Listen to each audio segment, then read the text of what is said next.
knowing that I gave it my all, I had no problem walking away or saying I missed this. And I tried to go up and down the court with my son last week, and after I played and I realized how my body was hurting, I realized that I'm not missing nothing whatsoever. But it was tough. I got 2 boys and 3 girls now, and just to travel there, I used to experience playing in the NBA, and that's something I don't miss. But just knowing that I gave it my all and I had an unbelievable run, I mean, I can live with that, and I'm happy with that. But just sometimes, every once in a while, you miss the competition flows, and miss getting at it and having an opportunity to compete with the best athletes in the world.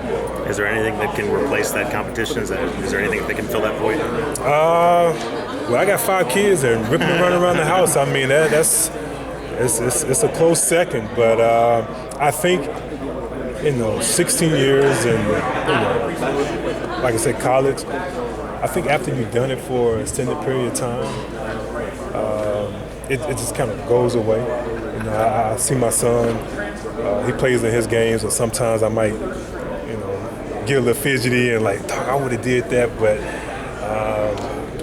it was time, and I realized when it's time to say goodbye and hang it up and move on to more important things, which is raising my kids and being a father and enjoying life to the fullest. And, I think the one thing now that I can say kind of come closer to that, I'm trying to get my golf game like my NBA game was, and right now I got a long way to go, but I mean, I'm having fun getting the opportunity to go out there and swing the sticks. Antawn, you're talking about, it being time to retire, but one of your fellow or greats, Vince Carter, I mean, has he channeled the fountain of youth, or, I mean... Oh, no, I talked to Vince about a couple of weeks ago, and he was saying he don't know how much longer he has, but he said he wants to play one more year.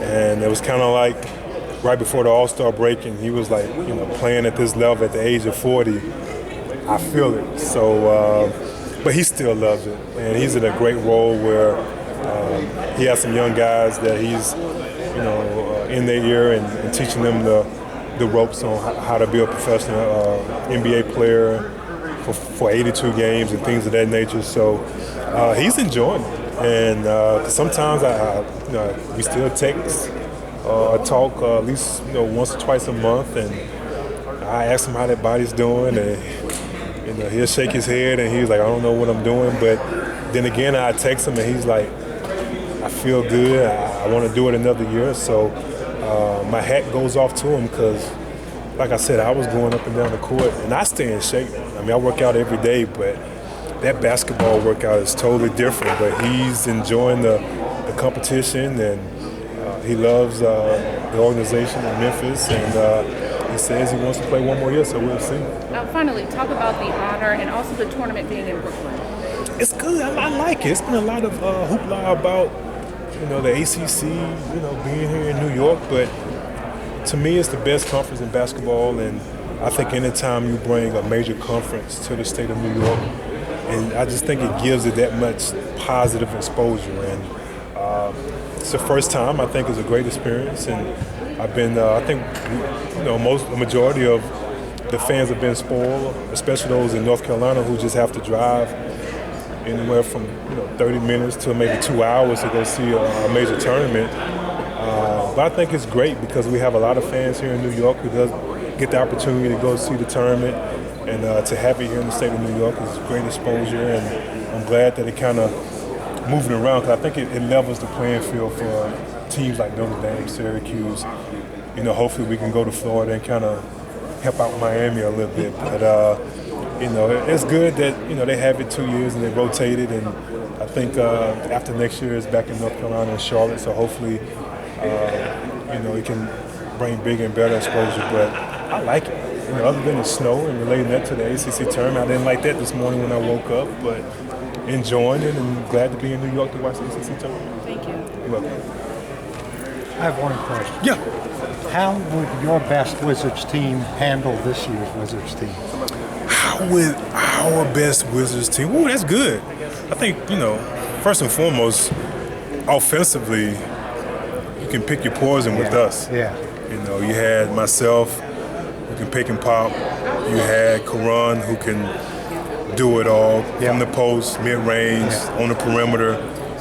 And Gilbert, a healthy Gilbert. Yeah, that's what we're talking about. I don't think anybody, as we seen back then, could have found a formula to contain him or stop him whatsoever. And the problem goes on the defensive end. John Wall and Bradley Beal are playing unbelievable. Yes, they are. So I think it would come down to the matchup of John Wall, Bradley Beal, and you know, at that time it would be Gilbert, and we had Deshaun, who was a great defensive player. So I mean, it'd be a good matchup. I'd like to see that. Series. It would be fun. So it'd be a lot of excitement and a lot of trash talking going back and forth, because I got the opportunity to know John a little bit, and unbelievable talent, great personality. So I'm happy, you know, because like I told people, I played in Cleveland, I played at Golden State, and I was there when that fan base was supporting teams that were struggling, to see that they both got an opportunity to cheer for a team that won a championship. So hopefully in the near future, DC is another team that I played for, get that opportunity as well.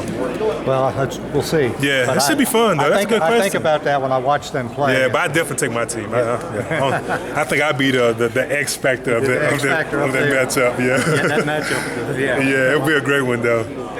Antawn, I got to ask you a question. Who you wearing? What are those shoes down there? Hey, Giuseppe, man, you like those? They're pretty fresh. I love them. Thank you, man. I've been getting a lot of compliments from those. Those are real fresh. What about that suit you're wearing? This is what? Zanga? Zanga? Yeah, man. They do a good job of making sure that I look presentable, and you look very fresh. A-list. Coach Smith always wanted us to, you know, dress to impress, and it was our job. Even though we was playing basketball, we always had to dress up, and that instilled in me to this day. And no matter where I'm going, if it's going to be some cameras or some fans around, I got to look presentable. Thank you. Yep. I covered you your sophomore and junior year at Carolina. Good and you look like you could still put on a college uniform. Man. I can put it on. You haven't really aged that much. I don't know if I can be successful, but once you see the gray hairs in my head, it's totally different, though. Yeah. You guys were loaded. Weren't super deep, but you were loaded with you and Shaman and Vince and Natamola and Ed. When you think back to those years and how good you guys were, what are some of your favorite memories that time? You know, I talk about it all the time, and we still talk. You know, a lot of those guys, you know, still are great friends, and you know, we had fun.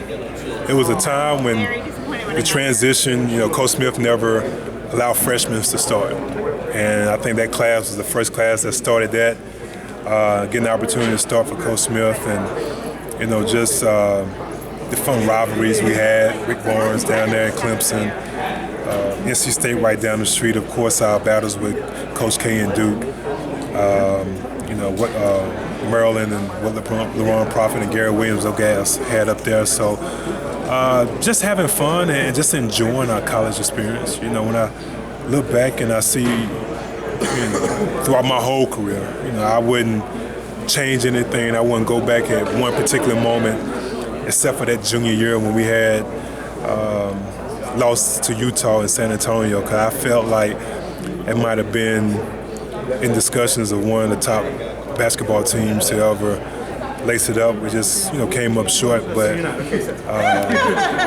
no regrets. Just a group of guys who represented North Carolina the right way, who did everything possible, who, you know, preached what Coach Smith taught us, and you know, we just wanted to compete and have fun, and that's what we did, you know, during those couple of years when I was there at Carolina. 20 years ago was his last season. It was your sophomore year, and he also set the record in wins in the second round NCAA tournament game. It's Colorado. Is it pretty amazing that that's 20 years ago? And what do you recall from that experience, that you were part of that kind of UNC history that stayed with you? I recall, especially, I remember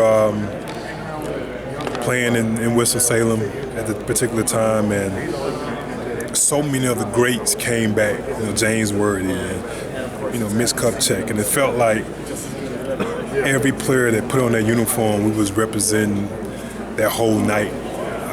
A lot of guys that came before us, and knowing that they was here to watch this particular team give him the most wins in college basketball. It was an unbelievable feeling, a lot of pressure, but I just remember that, we took a pact that we have to find a way to win this for Coach Smith, all the things that he's done for us. And, of course, Coach Smith is nonchalant about it, don't care about the record and all this other stuff. But I just remember winning that game and just to see Coach Smith kind of, relax his guard and enjoy the moment.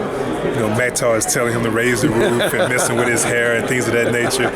Those are one of my fondest memories of Coach Smith because it's probably been like the laid back as I've ever seen him because he's always so, coach, always, checking on us, making sure everybody's fine, worrying about plays, making sure we're in class and things of that nature. But there's one time when, he breaks the record for the most wins in men's college basketball, and for him to be able to just sit back, relax, and enjoy with all his former players was unbelievable. I saw you there the other night. I've seen you at a few games in the last couple of years. How often do you get back? And where do you live now? Kind of what are you basically doing? Charlotte is home for me. I do some commentary for the Lakers, so I might do close to like 40, 50 games a year. So I do like 4 or 5 games in LA, fly back to Charlotte, daddy daycare, take care of the kids, get them off to school, and get the opportunity to see some Carolina games. So what do you think of this year's team? I like this year's team. I think, defensively, if they can keep up the intensity and make it difficult and stay healthy, one of the best rebounding teams in the nation this year. Offensively, we can score in the paint, we can drive the ball, we can shoot jumpers. I think the chemistry is at an ultimate high, and I just think collectively you have a team that can score from anywhere, defensively lock you down, and have a great team chemistry as far as everybody having one common goal. Nobody's worried about the draft, nobody's worrying about points or anything like that. So I like it. If we can stay healthy, I think we can make a good run. That's good. Appreciate it. Thanks.